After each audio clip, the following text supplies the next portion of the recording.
This course of learning should be a protection. For Shleima for everyone that needs. And for Shleima for Shleima Alevi Ben Yehuda. Okay, we're going to start in Samach Zion Amid Beis, last word. One word left. Meisvei, Umar has a question. We're on top of Samachas. We were discussing the three camps. That means the Machane Shechina, the Machane Levi, and the Machane Yisrael, which correspond to the Beis Hamikdash, the Har Habayis, and Yerushalayim. And we're talking about three types of impurity.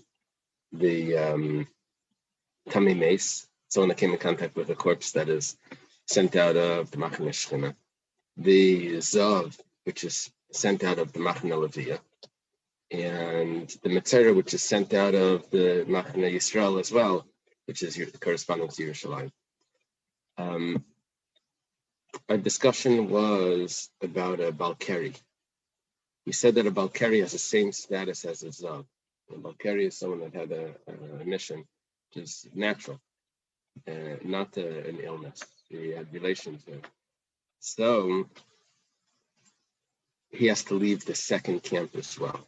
That was, and we had a question on that, because we had a brisa that says that he's similar to a magasheretz, that's similar to someone that touched a creeping dead creature. That wouldn't require him to leave the second camp. We said, no, that's referring to that even it's ba'inus.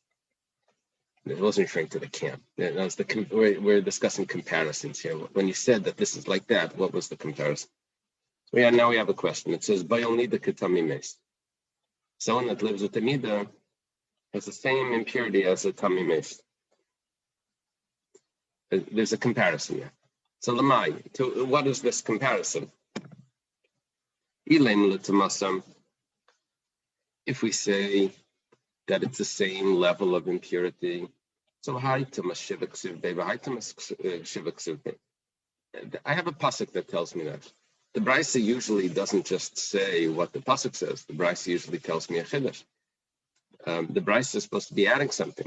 When the brisa says that there's a comparison by Nida to Tamei Meis, it has to tell me something more than the pasuk. It must be telling me something the pasuk didn't discuss. It's saying that they have to leave the same camp. Someone that lives with a Nida has to leave the camp that a Tamei Meis needs to leave, which means he has to leave the Machane Shechina and can go into Machane Levi. Okay, so that doesn't tell me anything. Doesn't tell me if he's a Balkari. I mean, possibly, but not necessarily. So, but that's not our problem. Our problem is that there's a the problem is that's the same brisa that we had yesterday, that we said about Balkari is Kamagasheret, that is similar to a Sheretz. And we said, oh, it's not referring to the camp. It's referring to that they both have a similar way of becoming Tamei, that just like touching a Sheretz is even Ba'inus makes him Tamei. So to a Balkari is Tamei even Ba'inus. But it wasn't saying that they have to, in relationship to which camp they're allowed to be in. So we said, okay, that was our answer. As we're discussing what status the Balkari has. Is he like a Tamei Meis and a Magasheretz, or is he like a Zav? So we said he's like a Zav.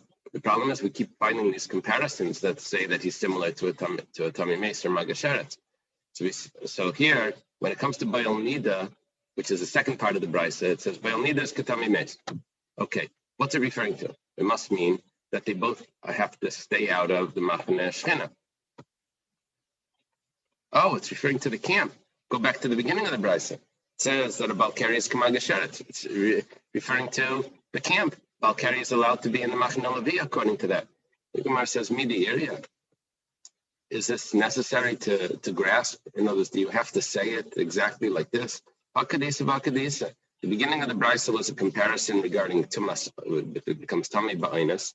Second part of the brisa was talking about a comparison for which camp the Bayal Nida is allowed to be in. Okay, Meisvei, the Gemara has another question. Again, we're discussing where to. The camps are what the stationary part here. The Those stay where they are. And the Balkari is the one that's moving. Where do we position him? So it says like this: Mitzayra Chamar Mizav. The Mitzayra is more strict than the Zav, referring to the three camps. The Mitzayra has to leave the third camp, and the Zav has to leave the second camp. The Zav Chamar Mitami Meis, and the Zav is more Chamar than a Tami Meis. What does that mean? That a Tami Meis has to leave the first camp with Machne Shchina, and the Zav has to leave the second camp. So Yatsa Balkari Shetami Meis Chamar Mimenu. Now we have this ambiguous statement, which really throws us off. So we have the three camps, and we have the three tumas. And then it says this excludes a Balkari that a Tami Meis is more strict than him. Ma Yatsa. What does it mean? Goes out, excludes. What is that referring to? Lav Yatsa Mechlal Zav, Bal Echlal Tami Meis. It must mean that he's not included in the status of the Zav. The Zav has to leave the Machne Leviyah. The Balkari doesn't have to leave the Machne Leviyah. He goes to the status of a Tami Meis, which means he's allowed to be in Machne Leviyah. The Tami Meis Chamer Mimenu Umat Machne Leviyah, because the Tami Meis, which is stricter than the Zav, is allowed to be in Machne Leviyah. So probably the Balkari is also allowed to be in Machne Leviyah. The Tami Meis, which is stricter, is allowed to be. So it for sure could be. Where it says Loi Yatsa Mimachne Tami Meis V'Nichnas L'Machne Zav. It's exactly the opposite. It's leaving the status of the Tami Meis, and it's going into the status of the Zav. Dafagav the Tami Meis Chamer Mimenu, even though a Tami Meis is stricter than it, that's the Chiddush. That nevertheless, it goes into the status of the Zav. Why is the Tami Meis Chamer? Because it's Umutter b'Machne Leviyah. The Tami Meis is permissible, but the Balkari not. L'mai dedami le midaminan le. To what it's similar to, we compare it to. What the Balkari is similar to the Zav because both of them have tumah that's Yetzi Mikufay. Comes out of the body. Again, after all of this, we have that very, very fundamental question of how did the Levium live in their camp with their wife? We're basically saying about Balkari is not allowed to be in the Machne Leviyah. It's just not comprehensible. So what do they do? Second camp for the second tent for the. I don't understand. Does normal relations constitute a Balkari? Yeah, a Balkari is a regular relation. Yeah, it could anything. Yeah. Yeah. Yeah. So this leaves us with that question, and it's like, how does that work? I don't know. I'm sure that the Daf Yomi learners are discussing this question, but I didn't get a chance to go through. Okay. As that's what we're dealing with here. We're positioning where does the Balkari, where does he go? So basically, remember that Sugi and Brachos that a Balkari needs to use the mikveh. That one of the reasons was a person shouldn't be with his wife like a chicken every night. So anyway, a Balkari is that tumah. It's a regular. It's interesting though. I always wrongly, I guess, assumed that Balkari was for non-natural emission. Not in the context of normal relationship, and it always and with that point of view, it always made sense when I read it. Right. Maybe in Mussar Sfarim and Chassidus Sfarim, that's what it would be referring to. Like, oh, Balkari, whatever. But in Tumah and Halacha, it's okay. Tani Tana Kamed Rabbi Yitzchak Bar Avdimi. A Tana taught in the front of Rabbi Yitzchak Bar Avdimi. That means that he's teaching a brisa. And the Tana, as we said, was someone that was memorized the brises, and he would say, and the sage would comment on it. So Here's the yeshiva library. It says, V'yatzal michutz hamachne. He's quoting the pasuk. The pasuk is talking about the Balkari. It says, Ishki mikra laila. So he has to leave the camp. Michutz hamachne. So machne shchina. That's referring to leaving the camp of the shchina. Yes, he has an emission in the machne shchina. Lo yava yal teicha machne. He can't go into the camp. So machne levia. That's the continuation of the pasuk. He has to leave the machne shchina. Don't come into the camp, the machne levia. Mikan the balkari shetzel stay machnes. Pretty clear. There's a problem with the brisa. There's a problem with this. This is what the Tana is saying in front of Rebbetzin Parabimi. It says there's two expressions. One is he has to leave. Another one is don't come in. So we say, when it says leave the camp, that's referring to the Shekhinah. Don't come in means he has to go out of the Machne Levi as well, and don't come back into the Machne Levi. Amr Lei, he says to him, Akati la yalise afkise. He didn't come in yet. And you're already taking him out? You're saying la yavai? There's two ways of reading this. When it says la yavai, it sounds like he's outside of it. And you just said that he has to leave the Machne Shechina. And now you're telling him that he can't come into the Machne Levia, but he didn't go out of the Machne Levia yet. There's another way of reading this, or of saying what Rabbi Yitzchak Baravdimi asked to the Tana. So Zakati le'afkise alise, he didn't go out yet, and you're already telling him that he can't come in, which is the same point. The same point. The question is, let's see the way the brisa could have been read, and then you'll see what the problem is. Rather, it should go like this: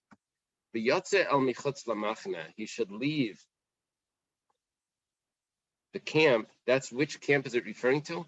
Should leave the camp of Levia, the middle camp. He shouldn't come into the camp. In other words, he's standing in the Machne Levia. He becomes Tamei. Says, don't go that way. You have to go that way. Don't go to the Machne Shchina. Go outside. You have to leave the Machne. So in other words, V'yatza is the Machne Levia. La Yavai is don't go into the Machne Shchina. The way that it was said the first time was, V'yatza, you should leave the Machne Shchina. Don't go into the Machne Levia. And we're asking 1 second. He didn't get past there to go back in. Okay. Maskevla Ravina. Ravina has a question. It's a very interesting question. All of this is a statement that's saying, the main point is that a Balkari can't be in Machne Levia. Ravina is saying, maybe it's not so. Maybe it's both talking about Machne Shchina. He's in the Machne Shchina. It says, V'yatzal michutz hamachne. Lo yava yal teicha machne. It's telling me a positive command, he has to leave, and it's telling me a negative command, that he should not come in. And it's all the Machne Shchina, which throws off the whole discussion over here that we had for the last Amud. This is like the conclusion. We have a brisa that Mamash says this. Okay. So it says, Im kein lemekrav yatzal michutz hamachne lo yava yal teich. I'm not sure if the comma is supposed to go there. It says it should say vayatzal michutz hamachne v'layavai. Maybe the comma is supposed to go v'layavai al teich. It shouldn't go inside. Why does it have to say twice the word machane? Hamachane lamali. I think that's where the comma is supposed to go. How is it in the Ramesh? Do you use the Varmalchus? I'm here actually using Sefaria. It actually puts the comma after toch. Oh, good. Okay, good. Yeah. Okay. So, yeah. So the point of the Gemara's question is that the word machane is repeated. If it was referring to one machane, that the Balkari needs to only leave the Machne Shchina, then it doesn't need to repeat the word machane. So, hamachane lamali, why does it need to say hamachane a second time? So for that it says, it's coming to tell me that he has to leave a second machane, he has to leave the Machne Levia as well. Okay. That's our conclusion. Okay. You notice this is an interesting page of Gemara. There's no Tosfos here. There's Rashi on both sides. Michai Kravov. One of the Mishnah discussed what needed to be done with the Korban Pesach, what was allowed to be done on Shabbos and what wasn't allowed to be done on Shabbos. And then we had a machlekes with Rabbi Lezer and Rabbi Shlomo. So what was allowed to be done on Shabbos was Michai Kravov was cleaning out the intestines. Michai sounds like squeezing out. So, my Michai Kravov, what does it mean, Michai Kravov, cleaning the intestines? Rav Huna Amar Shemanakvim Besakin. Rav Huna says that means that you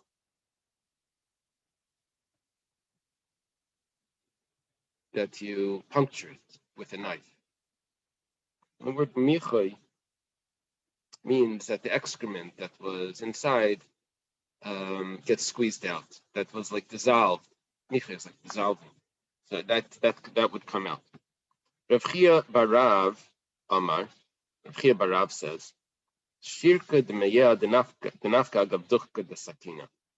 It's the secretions of the intestines that come out with the pressure of the knife. He's not learning Michai means what's dissolved. He's learning Michai as something bad. The bad part of the intestines is coming out. Amar Rabbi Lazar, my time of the Chia Barav. Rabbi Lazar says, what's the reason for Chia Barav? The ruins of the fat ones, the garim, the people that are gerim, the people that are wandering, they'll eat it. The ruins of the fat ones. Charavis mechem. Mechem are the fat ones. My mashma, what does this tell me that mechem? What is that? What does this say? We're looking for the word michai. So how do you see this? Can the Matagim Rabbi Yosef and Chsein dereshayim tzadikaya yachsanan? Rav Yosef translated this that the possessions of the wicked, the tzaddikim will inherit. So mechem means wicked. The fat ones are the wicked. That's where Chia Barav says, oh, the secretions of the intestines, that's what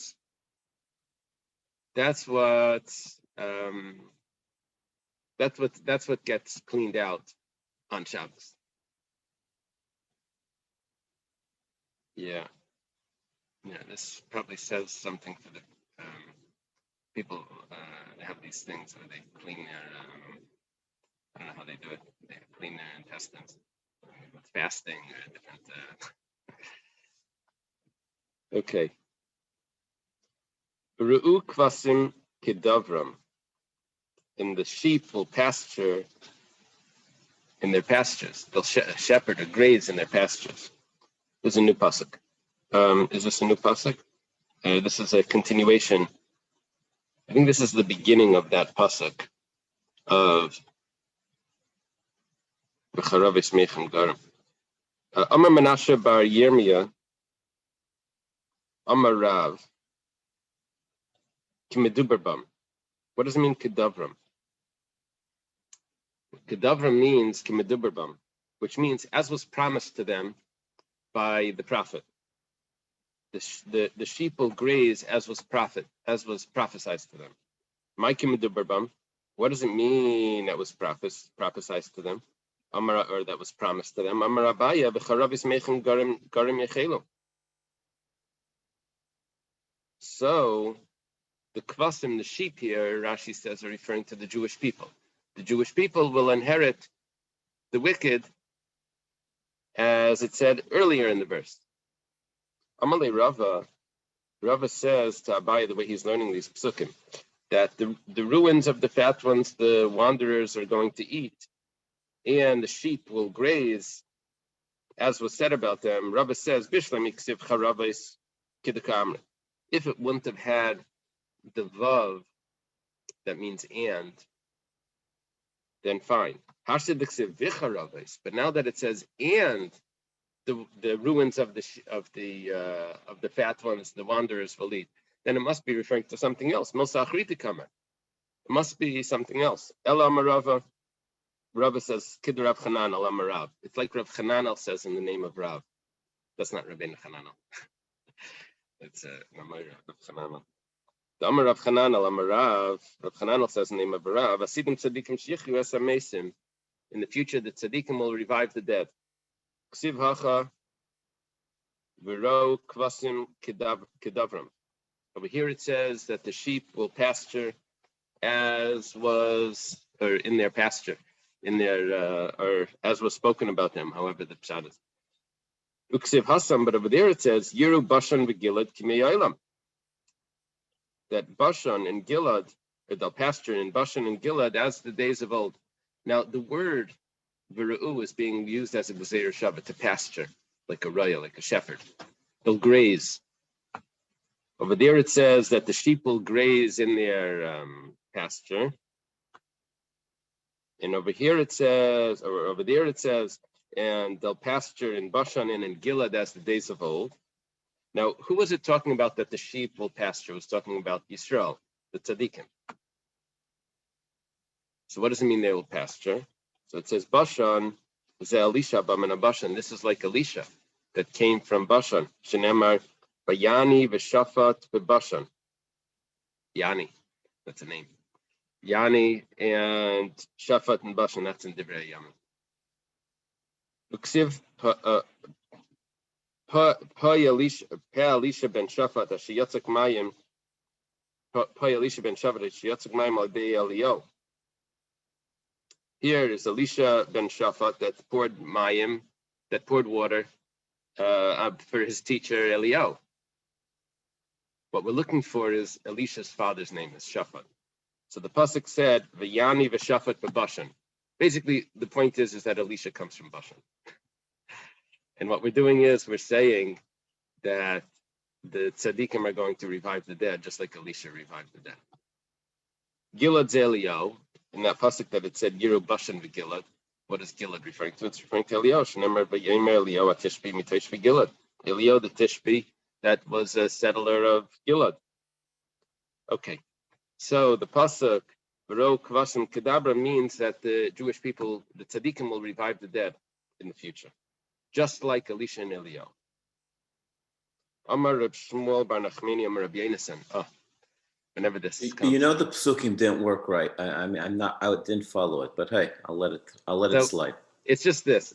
I have a pasuk that says the word v'ra'u. I have another pasuk that says v'ro. So what we do is we say that those psukim are being compared.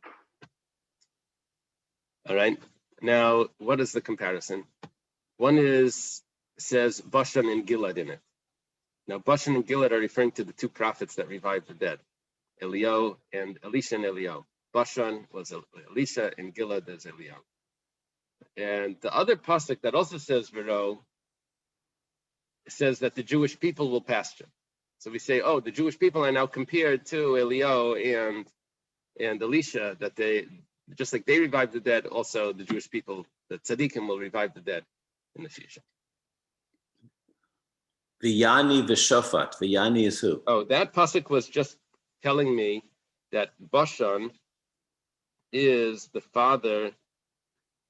No. That Shafat is the father of Elisha. And he comes from Bashan. You see, Elisha ben Shafat, Right. They were in Bashan. Mm-hmm. So it's telling me what's the connection? Elisha to Bashan? Because we have Shafat, who is the father of Elisha, is in Bashan. Yeah.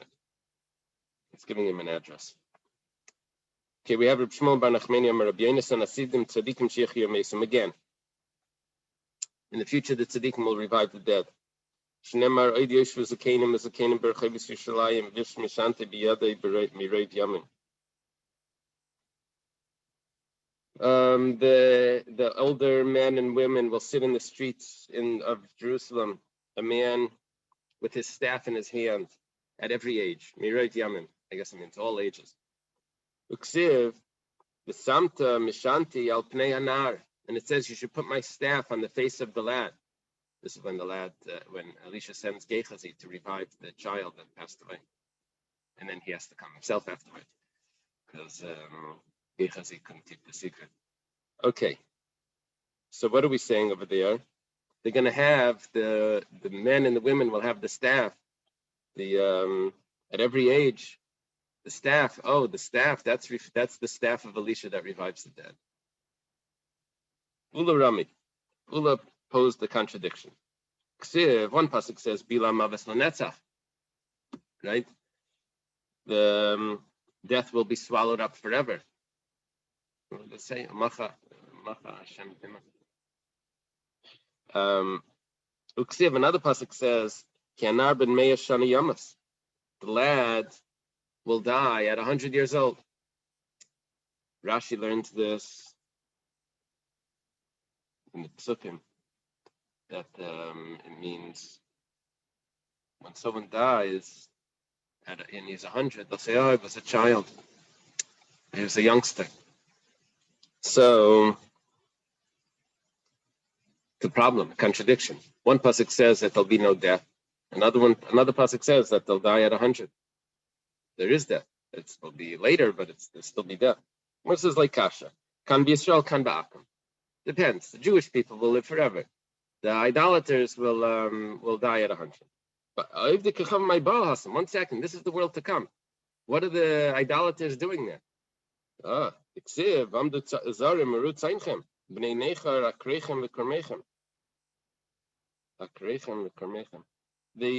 strangers will get up and they'll pasture your sheep, and the strangers will plow and will take care of the field and the vineyards. So there'll be workers. There'll be workers there, and they'll die at 100. Rav Chisda Rami. Rav Chisda also posed the contradiction. The moon will be ashamed, and the sun will be ashamed. That means that they'll stop shining. Another pasuk says that the light of the moon will be like the light of the sun, and the light of the sun will be 7 times the light of the 7 days, which means the natural light, maybe the original light. 7 times 7, Rashi says, 49 times. Which means what's going on? One pasuk says that it's going to stop shining. Another pasuk says that it's going to get even brighter. There's two things. There's Olam Haba, where it's going to stop shining, and then there's Yemaisa Mashiach. That's over there. It's going to get brighter. 1 second. We have a famous statement of Shmuel. He says that what's going to be when Mashiach comes? Just a difference in government. It's a Shibud Malchus. So what are you telling me? The sun is going to shine brighter, the moon's going to be like the sun, and the sun's going to be 7-fold. So according to Shmuel, Idi v'Idi Leilam Haba. Both of them have to be referring to Eilam Haba, not the time of Yemaisa Mashiach. Eilam Haba is a stage later, the era after Yemaisa Mashiach. B'lei kasha. Kan b'machne shchina, kan b'machne tzadikim. There's machne shchina and there's machne tzadikim. In the machne shchina, there'll be no light. No, the sun and the moon will be embarrassed because the light of the shchina will be shining. And by the tzaddikim, the light of will be different. Will be the light of the sun, and the moon would be 7-fold, and the moon will shine like the sun. Yeah, there may be other ways of learning that, but that would be the simple reading. Rava Rami. Rava opposed the contradiction. Ksiv, one pasuk says, "Ani yamasva v'achaya uksiv machasti v'ani yarpa." Same pasuk, right? He says like this: I put to death and I bring back to life. And then it says, I wound and I heal. Why does it have to say, if he can bring back to life the dead, then of course he can heal. Right? Ella, rather, Amar Kadosh Baruch Hu, Hashem says, it means just like you know that I can heal. So that's the same as bringing back to life. If I can heal, I can also similar to similar to healing, I can also bring back to life entirely. Taner Rabbanan, start in a brayso, niyamas v'achaya. I put to death and I bring back to life. Yochel misa bechad v'chayim bechad. Maybe what this means is that one person dies and then a baby is born, but not that the same person. Kederach Shalom Naik, maybe it's not no chiddush, just regular way of the world. Talmud Leimer machatzti v'ani yerpa. I wound and I heal. Ma makeh refuah bechad af misa v'chayim bechad. No, just like I wound and I heal. Who's getting healed? Not someone else that doesn't have the wound. It's the same person that has the wound. So that's the pshat also in putting to death and bringing back to life. It's the same person, not some other child. This is a response to people that say that there's no tchias mesim from the Torah. Also, Oz Yashem Moshe, right? This week's parsha. Now she says Mikam tchias mesim. Davar acher, another pshat. Betchila, mashini meimasani mechaya. V'hoda mashim machatzti ani yerpa. You see, Hashem brings back to life. So how would the person die? Maybe he was wounded. So he brings him back to life. But there he is suffering from the wound. So first he brings him back to life, and then afterwards he has to heal the wounds as well. Okay.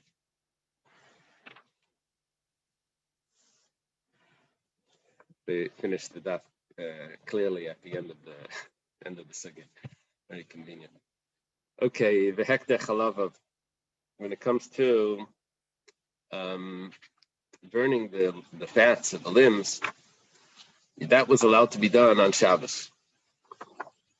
If Erev Pesach is on Shabbos, like this year, so the shechita was done, the sprinkling of the blood, the cleaning out of the intestines, and also the burning of the fats. Tanya, start in a brayso. Amar Reb Shimon. Reb Shimon says, "Vayirei kama chaviva mitzvah b'shaita." Look at how special, how beloved it is to do a mitzvah in its appropriate time. These could have been done at night. And at night would be after Shabbos, which would mean that there was no violation of Shabbos taking place. But no, the preferred time is by day. So, but you don't wait until it gets dark. You're allowed to do it by day because the mitzvah in its time is so special. Yeah, you see who's saying this? Reb Shimon. I think, Kabbalistically, I don't know. Okay. Harkavasei v'avasei. Yeah, in the beginning of Shulchan Aruch, the Alter Rebbe has that piece about that something comes down from the kedusha or the ar comes down, and even if there's different time zones, it separates into the different time zones each for its time. Harkavasei v'avasei. The riding of the animal, it doesn't mean riding. It means putting it on your shoulders and bringing it. That is not performed on Shabbos, and there's some other things also in that v'chulu that are also not performed on Shabbos. That is bringing it from outside the tchum and cutting off the yabelas, which is a wart.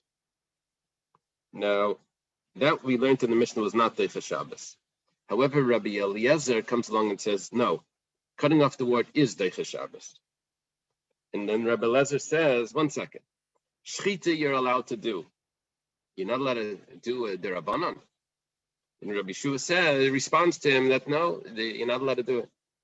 Okay. But there's a contradiction. We have a Gemara Erevin that says, a Mishnah in Erevin,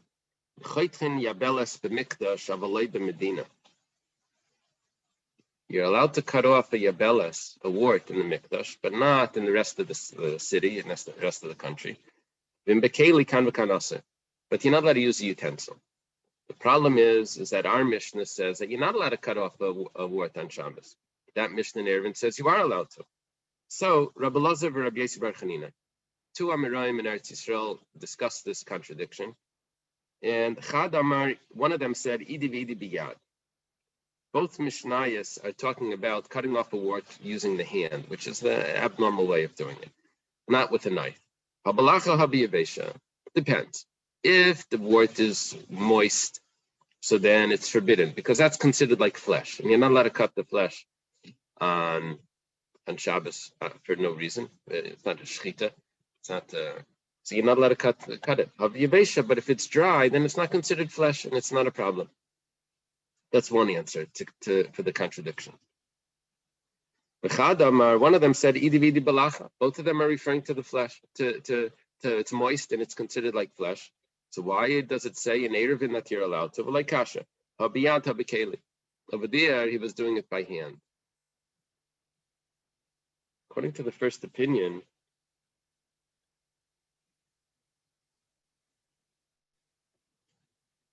balacha was asa.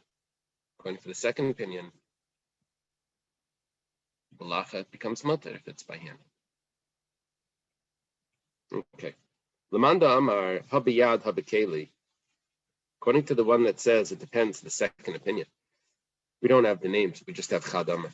According to this opinion that says that it becomes permissible to use the hand for a moist word.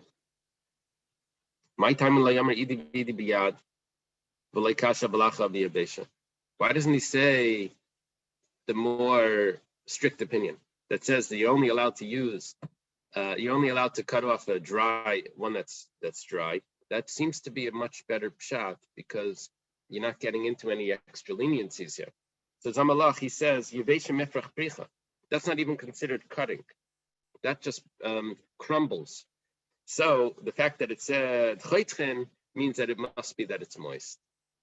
Moist. So then what's the difference? So it says biyad b'keli. The one that says using your hand and you're pulling it off with your fingers. So it's permissible only if it's yevesha. My time. Why didn't he say the other pshat? That the difference is if you're using your hand or the vessel.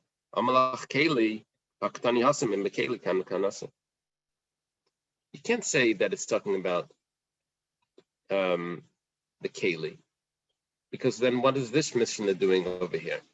Because there's that Mishnah over there that says that it's permissible, it's talking about biyad. But if it's a keli, then it's asur. And then our Mishnah over here says that it's asur, it's talking about the keli. So it already said it over there. So he doesn't want to do that. He doesn't want to say that here it's talking about a keli. V'idach. What is the other one? That says that it's no problem to say there's a difference here and there. One's b'keli, one's biyad. Hadaktani keli hacha. Put the Rabbi Lazar Rabbi Shua salashmina. No, over there it said it without getting into the details. It said, yeah, biyad is mutter and b'keli is aser. Over here it's talking about b'keli where it says it's aser. That's because it wants to then go on and say that Rabbi Eliezer says that it's permissible, and Rabbi Shua wants to get into those details. That's why it elaborates on something that it said clearly over there. Okay. Amar Rabbi Eliezer, Ma'am Shchita Chula.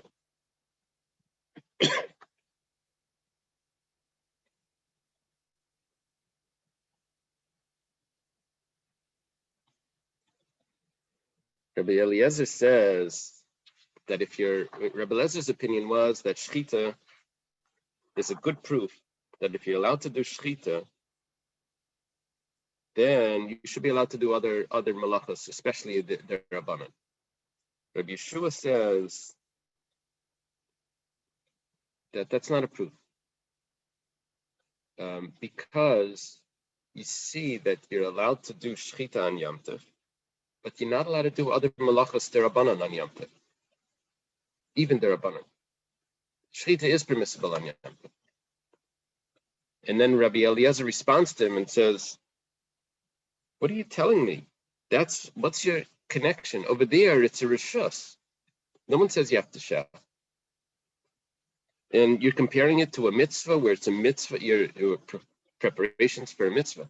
Preparations for mitzvahs is not a comparison to rishus, to voluntary activities on Yom Tov.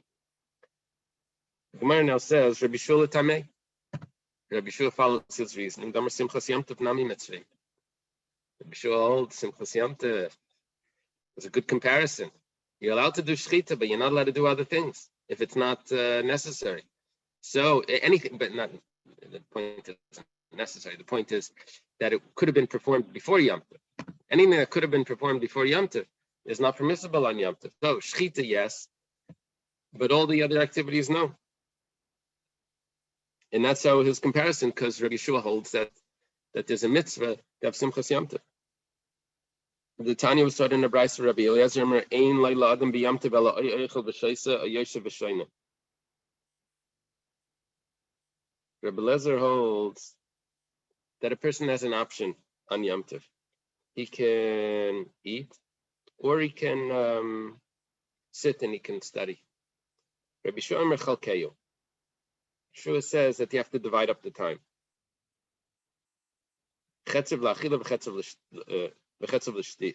Chetzav la'achila u'shtia v'chetzav l'beis hamedrash. Half is eating and drinking, half the time. The other half is in the shul. Works out, sort of.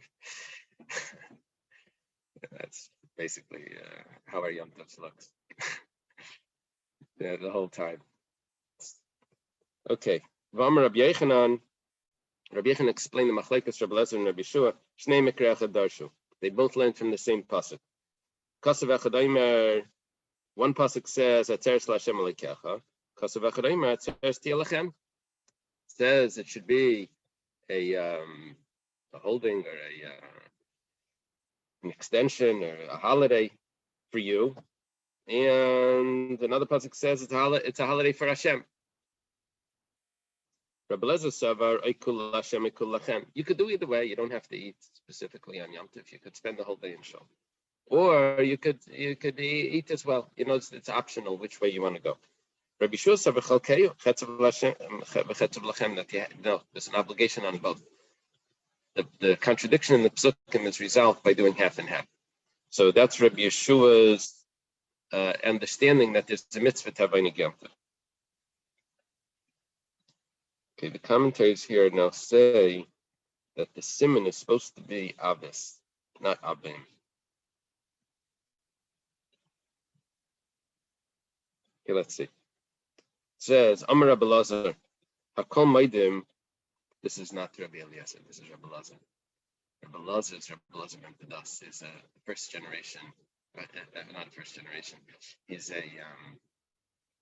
a student of Rabbi Yechanan, or a student friend of Rabbi Yechanan in Eretz Yisrael, of the Amirai. He's in the times of Amirai. The machlekes Rabbi Eliezer and Rabbi Yeshua is machlekes early Tanaim. Rabbi Eliezer says, that on Shavuos, everyone agrees that you have to eat. Hence the cheesecake. My timer. What's the reason? Yom Shnitna by Torah. It's the day that the Torah was given. You have to show that you're happy that the Torah was given.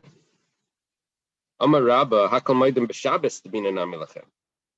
Everyone agrees, even Rabbi Eliezer says that on Shabbos you have to have enjoyment. You have to have eating. My time up with Krasel Shabbos Einik. We call the Shabbos a delight. Amar Rabbi Yosef says, Hakol Maidim b'Purim t'bina nami lachem. That on Purim you have to have enjoyment. Lachem is a term that means that it's a holiday for you as opposed to for God. God means that you spend the day in the Beis Medrash. Lachem means that you spend the day in the dining room. My time, you may miss the v'simcha ksiv. Okay, it says that. So what's the siman? Oh, the middle of. I think it's Atzeres. Shabbos is the base of the middle, and then Mem is for the last letter of Purim. Yeah. Some say. So it's the first, middle, and last. That would fit. Others say that it's Avis, the Mem is supposed to be a Samach, and it's the middle letter of the author of each of these statements. So Elazar has an ayin. Rabbah is the base, and Yosef is the Samach. That's how this is. Or it could be Atzeres, Shabbos, and Purim. Yeah. Marbrei de Ravina Kula Shata. Have a Yosef Tanisa Levar Me'atzarta. Mar, the son of Ravina, the whole year would fast, except for on Shavuos, Upuria, Umali Yom Kippurim. Purim and Shavuos, Purim, and Erev Yom Kippur. Atzeres Yom Shenitim by Torah, and Shavuos was the day that the Torah was given. What did he do on Shabbos? He fasted on Shabbos. Purim is Yemei Mishta V'Simcha Ksiv. Mal Yom Kippuri, and what about Erev Yom Kippur? The Tani Chia Barav Midifti. Chia Barav Midifti says, "V'nisam es nafshu seichem b'tishul l'chaydesh." You should afflict yourself on the 9th of the month. V'chi b'tish Masanim. Do they fast on the 9th? Yom Kippur is on the 9th. Alei Basirim Masanim. They fast on the 10th. El Alei Malach. It's coming to tell you, Kalaychel V'Shoysa B'Tshi. Anyone that eats and drinks on the 9th, B'Tisha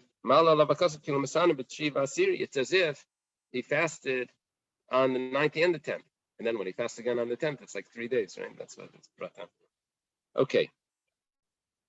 Rav Yosef Yemida Tzarta, Rav Yosef on Shavuos, Amar, he says, Avili Egla Tilsa.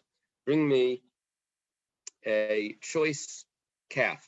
Choice calf is the third child. That's the choicest. Amar, if not for today, which means the day of the giving of the Torah, the Kagarim that caused this, Kama Yosef B'Shuka.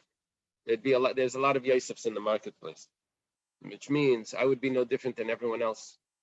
But Rav Yosef was known for his memory, right? He studied the whole, he knew all everything by heart. Okay, let's leave this by Rav Sheshes.